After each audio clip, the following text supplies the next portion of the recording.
चलिए आज हम लोग इस छोटा सा प्रयास में सैंधव सभ्यता का कुछ छूट गया था यानी पार्ट 2 में आगे चलते हैं और जीके की जानकारी लेते हैं, है ना, कि क्या क्या किस तरह से क्वेश्चन आता है, उसका इम्पोर्टेंट पॉइंट जो है हम यहाँ बता रहे हैं। सिंधु घाटी सभ्यता का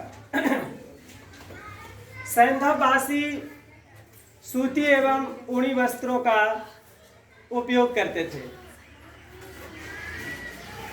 सिंधु घाटी सभ्यता का प्रधान केंद्र हड़प्पा था। सिंधु घाटी सभ्यता एक शहरी सभ्यता मानी जाती, कही जाती है कि यह शहरी सभ्यता थी, है ना। वहाँ शहरों की तरह नाली गली स्नानागार मतलब जो व्यवस्था होना चाहिए उस समय में वो व्यवस्था वहाँ मौजूद था। सिंधु घाटी के लोग मातृदेवी और शिव की पूजा करते थे। कहा जाता है कि कुल लगभग 250 स्थल प्राप्त हुआ है। सैंधव सभ्यता का 250 स्थल प्राप्त हो चुका है सैंधव सभ्यता का। हड़प्पा वासी के बारे में कहा जाता है कि मूल रूप से फिनिशिया के निवासी थे, है ना। स्वास्तिक का चिन्ह संभवतः हड़प्पा सभ्यता की देन है। स्वास्तिक का चिन्ह, स्वास्तिक का चिन्ह समझते हैं ना, पूजा पाठ में पंडित जी जो बनाते हैं इस तरह से, है ना। और वो क्या कहते हैं कि कहा जाता है कि उससे सूर्य उपासना के बारे में जानकारी मिलती है। लेकिन सिंधु घाटी के नगरों में किसी भी मंदिर के अवशेष नहीं मिले हैं।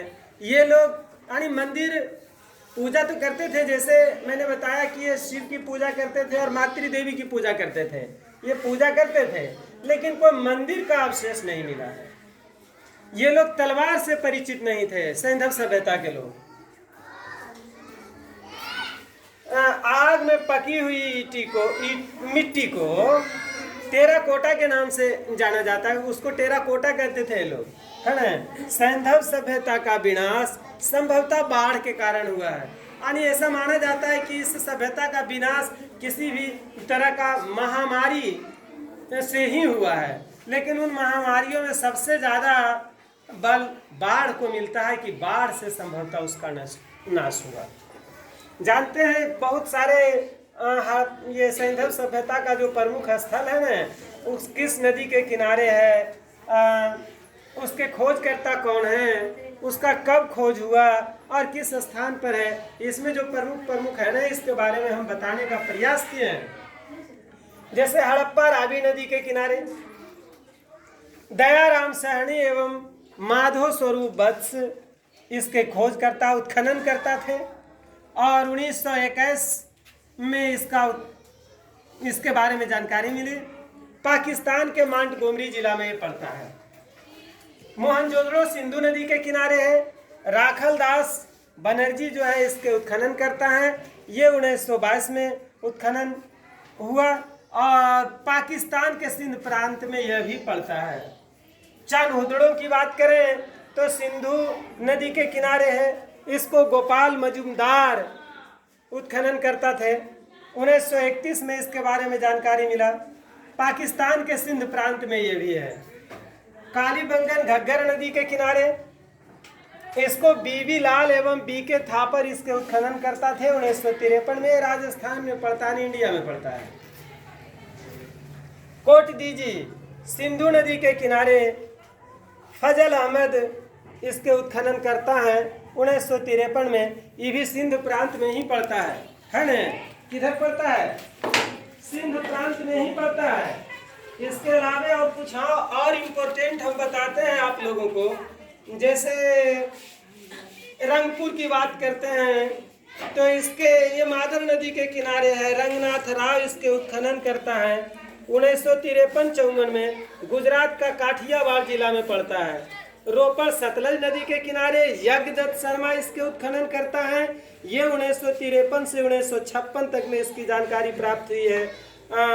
पंजाब के रोपड़ जिला में पड़ता है, यानी पंजाब में पड़ता है रोपड़। लोथल भोगवा नदी के किनारे है। रंगनाथ राव इसके उत्खनन करता है 1955 एवं 1962 में। ये भी गुजरात के अहमदाबाद में पड़ता है ना। आलमगीरपुर जो हिंडन नदी के किनारे है, इसके भी उत्खनन करता यज्ञदत्त शर्मा है, जो 1958 में पता लगा। ये उत्तर प्रदेश के मेरठ जिला में पड़ता है। इसके अलावे सुकांगेडोर ये दासक नदी के किनारे है। ऑरेंज स्टाइलर इसके उत्खनन करता है 1927 एवं 1962 में। ये पाकिस्तान के मकरान में समुद्र तट के किनारे है। इसके अलावे बनमाला रंगोई नदी के किनारे है।